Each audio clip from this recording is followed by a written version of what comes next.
Something massive is coming. And this time, The Chosen isn't holding anything back. Season 6 is unlike anything this series has delivered before. Not just in scale, not just in production, but in the way it fundamentally changes how the story is told. For the first time, nearly an entire season is built around a single day. The last day before the crucifixion. That one creative decision reshapes everything you expect from this show. No jumping between storylines. No breathing room between moments. Just one relentless, emotionally suffocating night where betrayal, denial, and condemnation unfold in real time. Creator Dallas Jenkins made the bold choice to film almost the entire season in darkness. Cast and crew worked through overnight shoots, mirroring the spiritual and emotional weight of what the Gospels describe.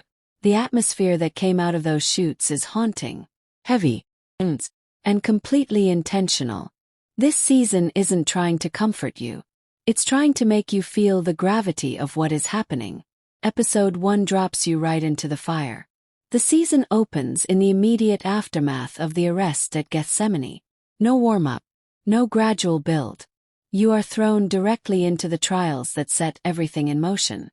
The apostles push back. They want to fight. But Jesus moves through it all with quiet certainty, fully composed, fully aware that this path was always going to end here. His composure isn't weakness. It's purpose. The trial moves in stages, first through the religious establishment, then through Roman political power. Interrogations, accusations, pressure designed to break him down. When he is questioned about his teachings, his answer is simple. He taught publicly. Nothing was hidden. Nothing was secret. But simplicity only feeds the hostility in that room. Then a moment of violence cuts through the tension, and from there, everything accelerates. Before the council, the case against him falls apart. Witnesses contradict each other. Accusations don't hold up. The room is tense and fractured. Then one direct question is asked. And his answer doesn't just seal his fate. It transforms the entire tone of the trial. What was uncertain becomes absolute. Then comes the Roman side of the story. A leader who finds no real crime, but also no courage to say so. Responsibility gets passed from one authority to another. Nobody wants to own the decision. Silence, mockery, and mounting crowd pressure do the work that evidence never could. And eventually, fear wins out over justice. Episode 1 carries all of that weight. Every scene is built on tension rather than resolution. This isn't action cinema. This is emotional endurance.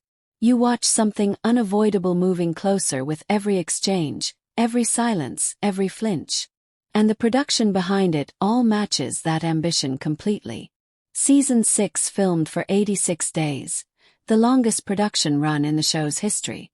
Locations spanned North Texas, Utah, and the ancient city of Matera in Italy, whose stone streets and structures become Jerusalem on screen. The production is simultaneously larger and more intimate than any previous season, which is a difficult balance to pull off. But from everything that has come out, they pulled it off. The finale isn't being released as a standard episode. It's going to theaters. A full cinematic event built around the crucifixion, planned for a global theatrical release in 2027. And the resurrection story follows as another theatrical release in 2028, produced through a collaboration between Amazon MGM Studios and 5 and 2 Studios. This is a release strategy that television simply hasn't tried before. The toll on the cast has been just as immense as the production itself. Jonathan Rumi has called this chapter the most demanding work of his career, physically, emotionally, and spiritually. He knew what these scenes meant before he ever stepped on set, and he carried that weight throughout the entire shoot. Elizabeth Tabish described watching someone she genuinely cares about endure those moments on camera as heartbreaking in a way that was difficult to process. Abe Bueno-Jailed said the set during the crucifixion scenes went completely quiet. Not out of professionalism. Out of something deeper that nobody quite had words for. That energy lives inside every frame of this season, including the very first episode. This isn't a season premiere in the traditional sense. It's a reckoning. Season 5 laid the emotional foundation. Season 6 delivers the consequence. Together they function as two halves of one singular story, from preparation all the way to sacrifice. And now that we know exactly where episode 1 begins, the anticipation feels almost unbearable. Because this isn't build-up anymore. This is the moment everything has been moving toward. Episodes stream on Amazon Prime Video in 2026. The Crucifixion arrives in theaters in 2027. Which part of episode 1 are you dreading the most? The trials, the silence, or watching the disciples realize there is nothing left they can do? Drop your thoughts below.